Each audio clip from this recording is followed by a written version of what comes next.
اما بعد اعوذ باللہ من الشیطان الرجیم بسم اللہ الرحمن الرحیم حامیم تنزیل الکتاب من اللہ العزیز الحکیم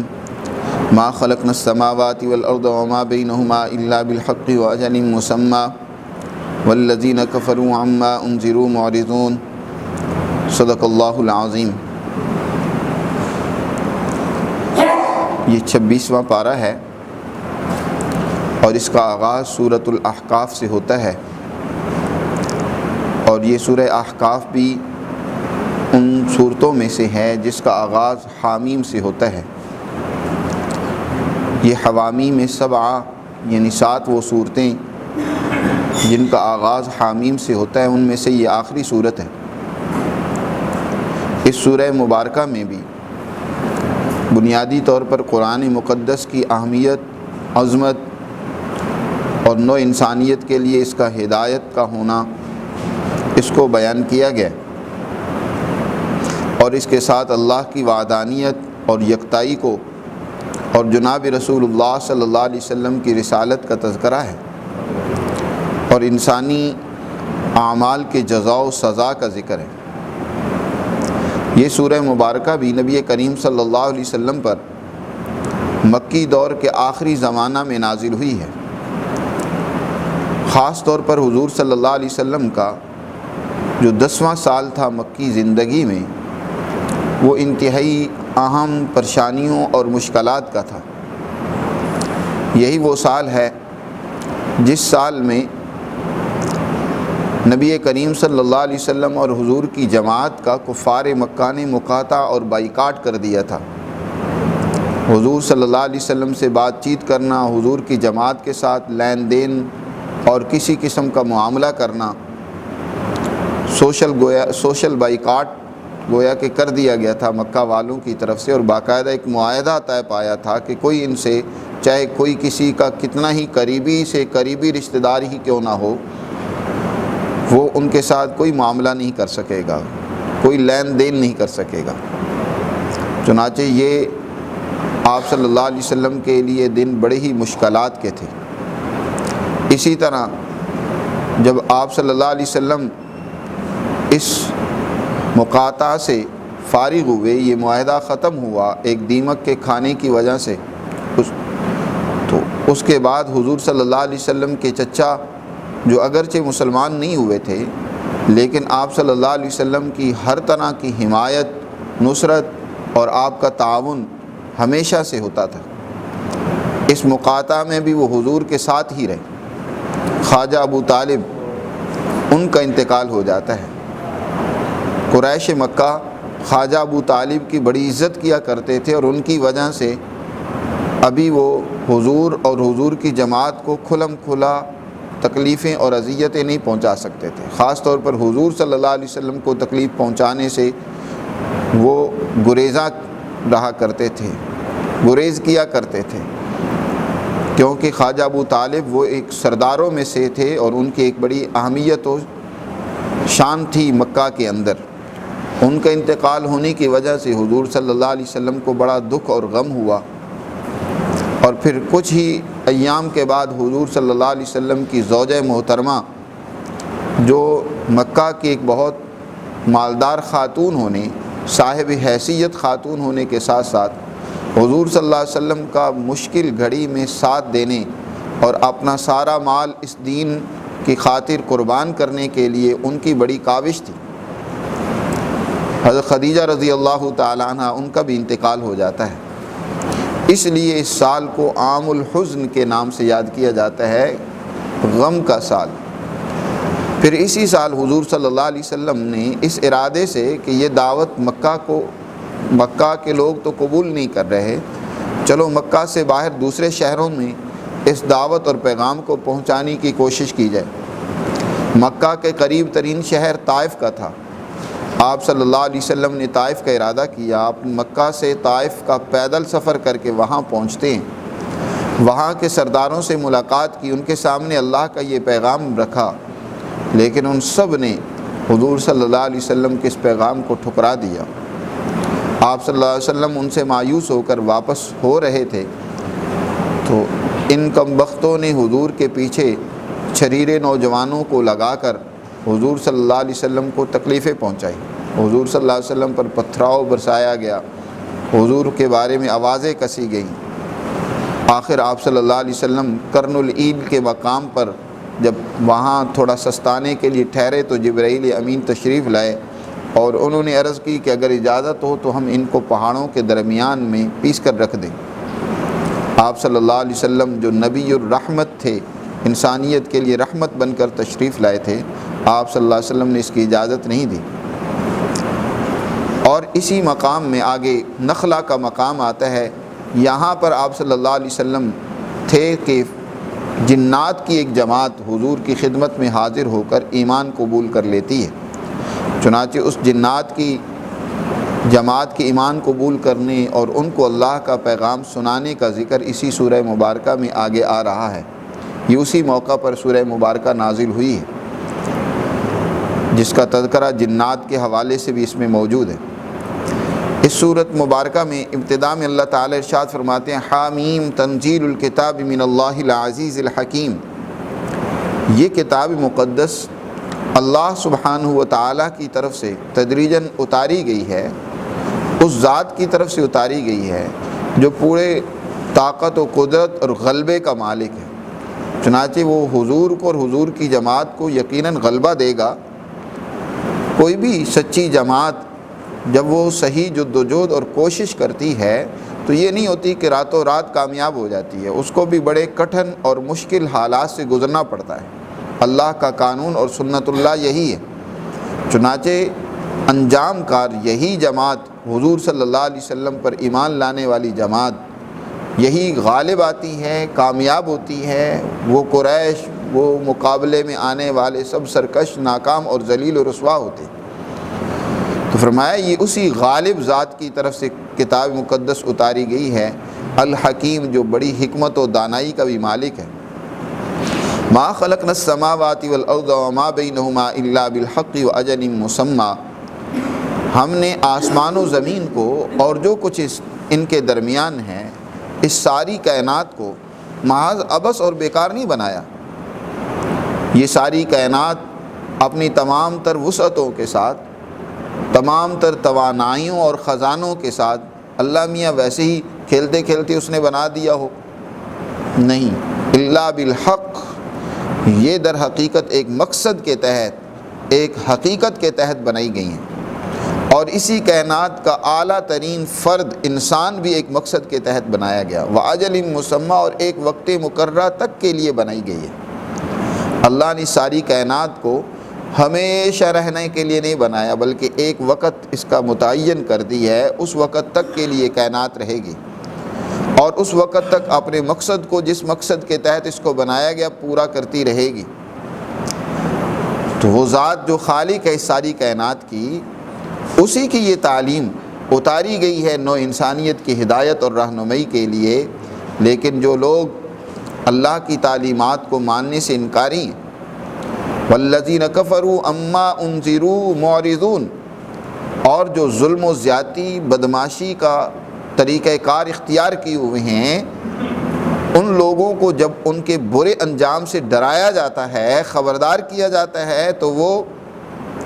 بجائے اس میں غور و فکر کرنے کے اس سے اعراض کرتے ہیں، اللہ کی تعلیمات سے منہ موڑ لیتے ہیں۔ والذین کفروا اما انذروا، وہ لوگ جنہوں نے انکار کیا اس سے جس سے ان کو ڈرایا گیا، برے انجام، ان کے بد عملی کے نتیجے میں جو ان کا انجام برا ان کے سامنے آ رہا ہے، جب اس سے ڈرایا گیا تو معرضون، وہ اعراض کرتے ہیں، اللہ کی تعلیمات کو توجہ سے سنتے نہیں، ان میں غور و فکر نہیں کرتے۔ یہ بھی عجیب بات ہے انسان کی، جب اس کے مفاد کی بات ہوتی ہے تو بڑی غور سے سنتا ہے، جب کوئی ایسی بات ہوتی ہے جس میں بظاہر اس کے مفاد کو ٹھیس اور نقصان پہنچ رہی ہو، تو وہ اپنا نقصان تو برداشت کرنا ہی نہیں چاہتا، سننا ہی نہیں چاہتا، تو اس سے اعراض کرتا ہے۔ قُلْ أَرَأَيْتُم مَّا تَدْعُونَ مِن دُونِ اللَّهِ أَرُونِي مَاذَا خَلَقُوا مِنَ الْأَرْضِ أَمْ لَهُمْ شِرْكٌ فِي السَّمَاوَاتِ۔ اس ساری کائنات کا خالق، مالک وہی ہے، لہذا بندوں پر لازم اور ضروری ہے کہ اسی مالک و خالق کی اطاعت اور بندگی بھی کریں، اسی کے سامنے جھکیں۔ لیکن انسانوں نے اس طاقت و قوت کو، اس ذات کو چھوڑ کر اور نہ معلوم کتنی طاقتیں اور قوتیں ایسی بنا رکھی ہیں جن پر ان کو اعتماد ہے، سہارا ہے، جن پر بڑا بھروسہ ہے، جن کی اطاعت یہ کرتے ہیں، پیچھے چلتے ہیں۔ اللہ کی اطاعت کو چھوڑ کر غیروں کی اطاعت کرنا، ان کے پیچھے چلنا، یہی شرک ہوتا ہے۔ قرآن کہتا ہے کہ بتاؤ تو صحیح، جن طاقتوں پر بڑا تمہیں ناز ہے، بھروسہ ہے، چاہے وہ پتھر کے بنائے ہوئے بت ہوں یا کوئی انسان ہو یا کوئی بھی کائنات کی مخلوق ہو، ان میں سے کوئی ایک کے بارے میں بتاؤ کہ اس نے آسمان کے بنانے میں کوئی کردار ادا کیا ہو، زمین کا کوئی حصہ اس نے بنایا ہو۔ اللہ تعالیٰ یہاں دلیل کا مطالبہ کرتے ہیں کہ کوئی ایک دلیل تو پیش کرو کہ ان میں سے کون اللہ کے ساتھ شرکت کا، اللہ کی برابری کا درجہ رکھتا ہے، اس کے اندر اس کی طاقت و قوت ہے۔ قل ارأیتم، اے پیغمبر فرما دیجئے کہ ذرا غور کر کے بتاؤ، ما تدعون من دون اللہ، اللہ کو چھوڑ کر جن کو تم پکار رہے ہو، ارونی، دکھلاؤ تو صحیح مجھے، ماذا خلقوا من الارض، زمین میں سے کون سا حصہ انہوں نے بنایا ہے، کسی پیداوار کو انہوں نے پیدا کیا ہو، کوئی اور چیز انہوں نے بنائی ہو، ام لہم شرک فی السماوات، یا ان کی شراکت ہو آسمانوں میں، آسمان کے بنانے میں انہوں نے کچھ کردار ادا کیا ہو۔ نہیں، کوئی اس کی دلیل تمہارے پاس نہیں ہے۔ جب خالق ہی نہیں ہے، وہ خود مخلوق ہے۔ قرآن نے دوسری جگہ میں فرمایا وہ کیا، بلکہ جو خود پیدا کیے گئے ہیں، جو خود مخلوق ہیں، وہ خالق کہاں سے بن جائیں گے؟ ان کو تو خود اللہ نے بنایا ہے، چاہے کائنات کے جمادات اور پتھر ہوں یا کائنات کے اجرام سماویہ ہوں، یعنی چاند اور سورج ہوں، چاہے انسان ہوں، یہ سب اللہ کی مخلوق ہے، اللہ کے پیدا کرتا ہے، تو خالق کہاں سے بن گئے؟ کوئی دلیل نہیں ہے تمہارے پاس عقلی طور پر، تو نقلی دلیل پیش کرو، یعنی کوئی کتاب مقدس سے پیش کرو، قرآن سے، تورات سے، انجیل سے، پہلی الہی کتابوں سے کوئی دلیل لاؤ۔ ایتونی بکتاب من قبل ھذا، میرے پاس لاؤ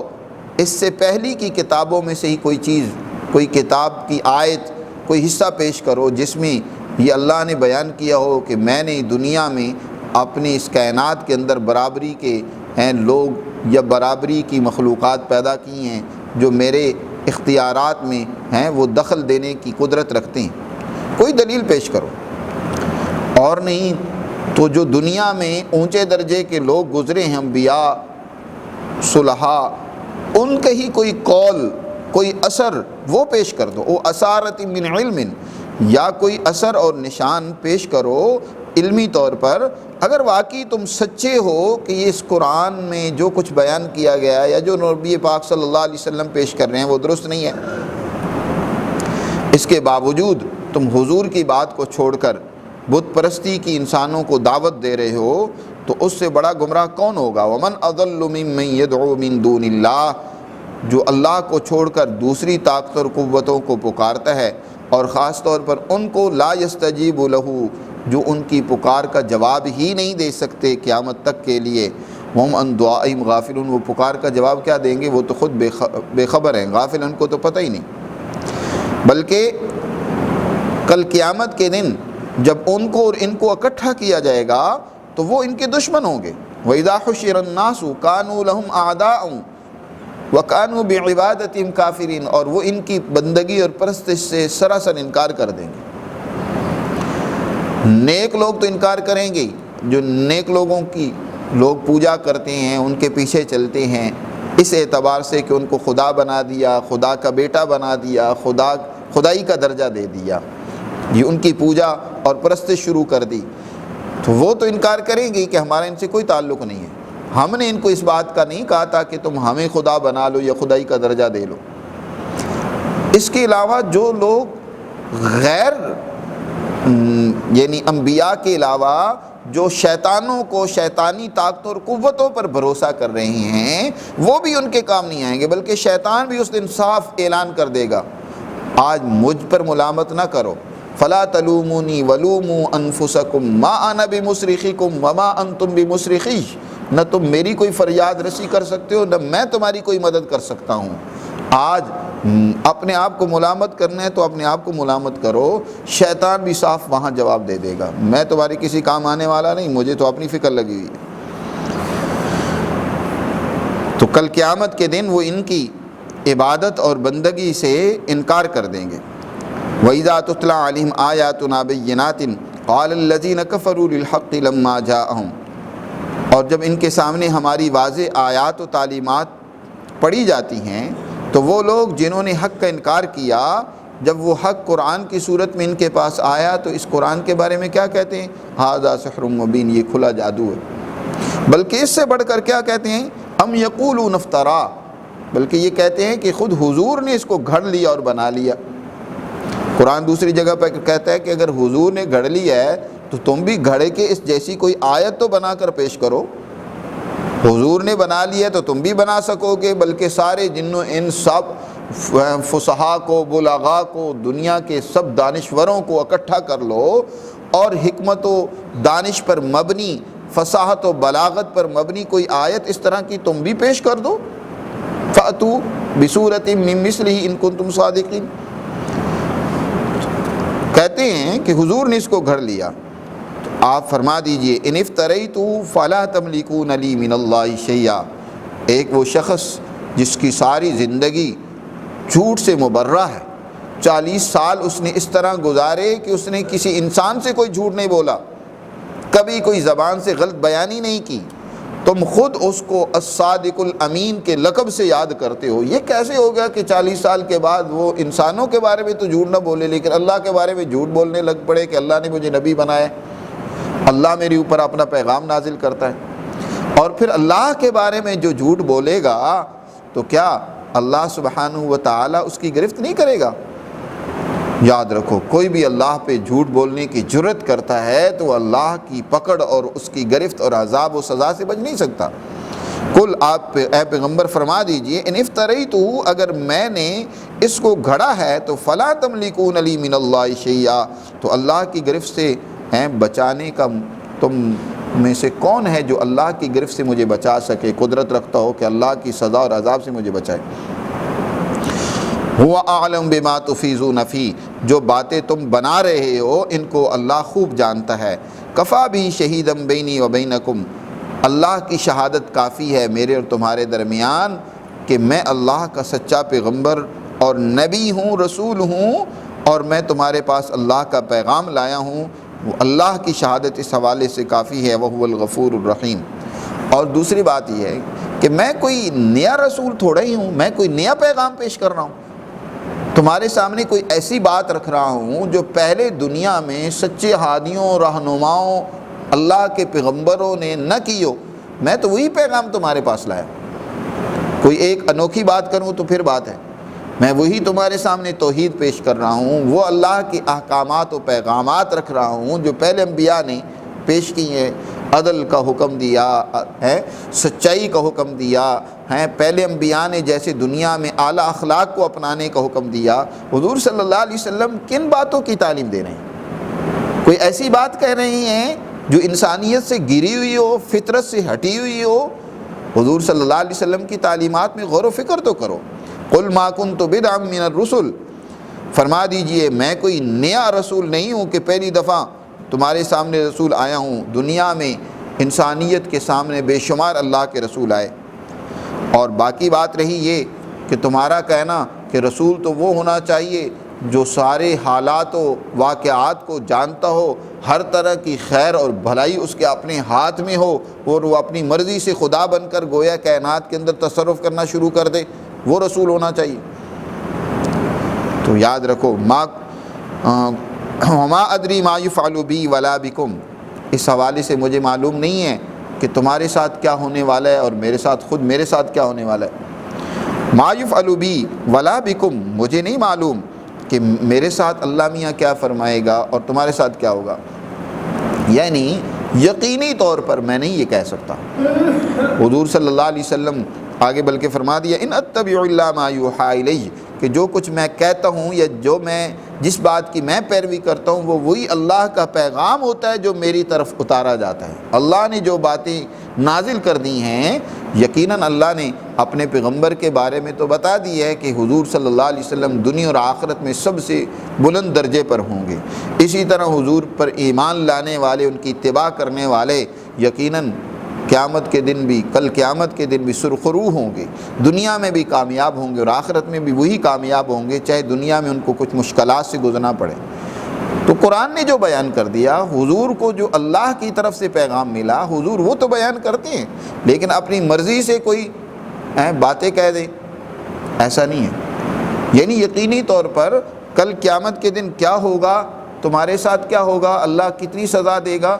یقینی حتمی طور پر میں نہیں کہتا، یہ بات بھی سمجھنے کی ہے۔ کسی انسان کے بارے میں کسی کو یہ فتویٰ نہیں لگانا چاہیے کہ تم تو جہنمی ہو، تم جہنم میں ہی جاؤ گے یقینی طور پر۔ حضرت ام العلا رضی اللہ تعالی عنہ فرماتی ہیں کہ جب صحابہ ہجرت فرما کر مکہ سے مدینہ آئے تو حضور صلی اللہ علیہ وسلم نے انصار و مہاجرین کے درمیان میں مواخات، بھائی چارہ قائم کر دیا تھا۔ تو ہمارے ساتھ جس شخصیت کا بھائی چارہ قائم کیا گیا وہ حضرت عثمان ابن مظعون رضی اللہ تعالی عنہ تھے، نیک انسان تھے۔ یہ بیمار ہو گئے، ہم نے ان کی خوب تیمارداری کی، دوا معالجہ کیا، لیکن یہ جام بر نہ ہو سکے، اللہ کو پیارے ہو گئے۔ اور جب ان کا انتقال ہوا تو میں نے کہا کہ تو اللہ کے ہاں بڑا عزت والا ہے، معزز ہے، تیرا انجام بہت اچھا ہے، پورے یقین اور وثوق کے ساتھ کہا۔ حضور صلی اللہ علیہ وسلم نے یہ بات سن لی تو حضور نے ارشاد فرمایا، ام اعلیٰ تم نے کیا کہا؟ یقیناً عثمان بہت اچھا آدمی ہے اور مجھے امید ہے کہ اللہ اس کے ساتھ اچھا ہی معاملہ کرے گا، لیکن پورے یقین اور وثوق کے ساتھ تم کیسے کہہ رہی ہو کہ یہ اللہ کے ہاں معزز ہے؟ یہ تو اللہ ہی جانتا ہے کس کے ساتھ کیا اس نے معاملہ کرنا ہے کل قیامت کے دن، کس کو کتنی عزت دینی ہے، کس کو کیا مقام و مرتبہ دینا ہے۔ اس طرح پورے یقین اور وثوق کے ساتھ نہ کہو۔ حضرت ام اعلیٰ کہتی ہیں کہ اس کے بعد میں نے کبھی زندگی میں پورے یقین کے ساتھ کل کسی کے ساتھ کیا معاملہ پیش آئے گا میں نے کبھی بات نہیں کی۔ آج ہمارے ہاں ہم کسی کو منافق بنا رہے ہوتے ہیں کہ یہ تو منافق ہے، اور کسی کو جہنمی بنا رہے ہوتے ہیں یہ تو جہنمی ہے، اس کی تو بخشش نہیں ہوگی، اور کسی کو ہم سمجھ رہے ہوتے ہیں جنتی ہے۔ بھئی یہ تو اللہ کے فیصلے ہیں، کس کو جنت میں اس نے داخل کرنا ہے، کس کو جہنم میں بھیجنا ہے۔ ہاں البتہ مجموعی طور پر کچھ رویوں کی بنیاد پر بغیر کسی شخص کی نشاندہی کیے ہاں وہ رویے ڈسکس ہو سکتے ہیں کہ یہ رویے منافقانہ ہیں۔ حضور صلی اللہ علیہ وسلم نے جیسے منافقوں کی علامات و نشانیاں بیان فرمائیں، وہ رویے بیان کیے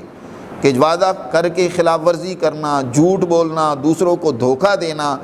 یہ اعمال اور رویے منافقوں والے ہیں۔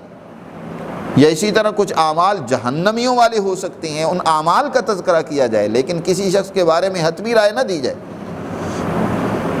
ما ادری ما یفعل بی ولا بکم، میں نہیں جانتا کہ میرے ساتھ کیا ہوگا، تمہارے ساتھ کیا ہوگا۔ ان اتبع الا ما یوحی الی، مجھے تو جو حکم ملا ہے وہ یہ اللہ کے احکامات کی پیروی کرنے کا ہے۔ اصل تو یہ ہے کہ انسان اللہ کے احکامات پر عمل کرے، دوسروں کے بارے میں فیصلے مت کرتا رہے۔ وما انا الا نذیر مبین، اور میں واضح اور کھلم کھلا اللہ کے احکامات سے تمہیں آگاہ کرنے والا ہوں، اور جو ان کی خلاف ورزی کرتے ہیں، ظلم و فساد کرتے ہیں، تو ان کے برے نتائج اور انجام سے انہیں ڈرانے والا ہوں۔ یہ واقعی اللہ کی تعلیمات ہوں اور تم ان کا انکار کر رہے ہو، اور بنی اسرائیل کے شاہد بھی اس کی شہادت دے چکے ہیں اور اس جیسی کتابوں کی گواہی دے چکے ہیں، اور وہ ان پر ایمان لا چکے ہیں، اور تم تکبر سے کام لے رہے ہو، تو پھر کیا تمہارا حال ہوگا؟ بے شک اللہ ایسی قوم کو ہدایت نہیں دیتا جو ظلم کا راستہ اختیار کرتی ہیں۔ قریش مکہ کے کفار وہ بنی اسرائیل یہود و نصارہ کی عزت کیا کرتے تھے، ان کو اہل کتاب مانتے تھے اور ان کو اہل علم سمجھتے تھے۔ جب نبی پاک صلی اللہ علیہ وسلم نے ان کے سامنے اللہ کا پیغام پیش کیا تو انہوں نے کہا کہ یہ یہودیوں سے، عیسائیوں سے جو الہی علوم اپنے پاس رکھتے ہیں، موسیٰ علیہ السلام پر ان کا ایمان ہے، پیغمبروں پر ایمان ہے، ان کی کتابیں تعلیمات ان کے پاس موجود ہیں، ان سے حضور کے بارے میں پوچھنا چاہیے۔ بعض یہودیوں سے انہوں نے جب پوچھا تو انہوں نے حضور صلی اللہ علیہ وسلم کی تصدیق کی کہ ہماری کتاب میں آخری پیغمبر کے بارے میں بتایا گیا ہے کہ وہ عرب کی سرزمین سے ہوگا اور وہ حضرت موسیٰ علیہ السلام کے قریبی رشتہ داروں کے خاندان سے ہوگا۔ حضرت ابراہیم علیہ السلام کی نسل کے 2 سلسلے شروع ہوئے، ایک حضرت اسحاق یعقوب سے اور دوسرا حضرت اسماعیل سے، یہ دونوں آگے حضرت موسیٰ علیہ السلام اسحاق کی نسل سے ہیں، اور دوسرا جو سلسلہ ہے حضرت ابراہیم سے حضرت اسماعیل کا، اسی سے نبی کریم صلی اللہ علیہ وسلم ہے، اس نسل سے۔ تو یہ قریبی رشتہ داری ہی ہے، ایک ہی اوپر جد امجد سے ہیں، تو عرب سے یہ نبی آئیں گے اور ہم ان کی تصدیق کرتے ہیں۔ یہی وجہ ہے کہ مدینہ میں حضور صلی اللہ علیہ وسلم کے روح انور کو جب حضرت عبداللہ ابن سلام جو یہودیوں کے بہت بڑے عالم تھے، جب حضور کے چہرے کو ہی دیکھا تو وہ بے ساختہ پکار اٹھے، ان الوجہ لیس بوجہ کذاب، اللہ کی قسم یہ کسی جھوٹے انسان کا چہرہ نہیں، یہ سچے انسان کا چہرہ ہے۔ یہی وہ شخصیت ہیں جن کے بارے میں ہمارے تورات میں بھی بتایا گیا ہے۔ تو تم انکار کر رہے ہو اور بنی اسرائیل کے شاہد وہ اس کی شہادت دے رہی ہیں، اس جیسی تعلیمات ان کے پاس بھی موجود ہیں۔ اب تورات انجیل جن لوگوں کے پاس موجود تھی وہی پیغام قرآن نے بھی پیش کیا، باوجود اس کے کہ اس میں تعریفات کی، لیکن بنیادی حکم اور پیغام اس میں موجود تھا۔ تم انکار کر رہے ہو، تکبر سے کام کر رہے ہو تو پھر بتاؤ تمہارا کیا اثر ہوگا۔ اللہ ہمیں سمجھ نصیب فرمائے اور اپنے احکامات پر عمل کرنے کی، ان کو سمجھنے کی توفیق عطا فرمائے، اور دنیا میں ان کو عملی طور پر اپنانے کی، اس کے مطابق عملی نظام قائم کرنے کی توفیق دے۔